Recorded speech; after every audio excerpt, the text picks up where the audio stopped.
اور ہم نے کتاب میں بنی اسرائیل سے کہہ دیا تھا کہ تم زمین میں 2 دفعہ فساد مچاؤ گے اور بڑی سرکشی کرو گے. پس جب پہلے وعدے کا وقت آیا تو ہم نے اپنے سخت لڑائی لڑنے والے بندے تم پر مسلط کر دیے اور وہ شہروں کے اندر پھیل گئے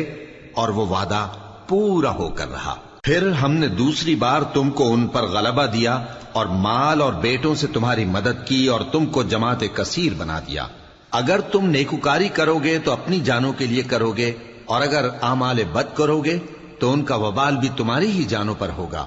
پھر جب دوسرے وعدے کا وقت آیا تو ہم نے پھر اپنے بندے بھیجے تاکہ تمہارے چہروں کو بگاڑ دیں، اور جس طرح پہلی دفعہ مسجد بیت المقدس میں داخل ہو گئے تھے اسی طرح پھر اس میں داخل ہو جائیں، اور جس چیز پر غلبہ پائیں اسے تباہ کر دیں. امید ہے کہ تمہارا پروردگار تم پر رحم کرے، اور اگر تم پھر وہی حرکتیں کرو گے تو ہم بھی وہی پہلا سلوک کریں گے، اور ہم نے جہنم کو کافروں کے لیے قید خانہ بنا رکھا ہے.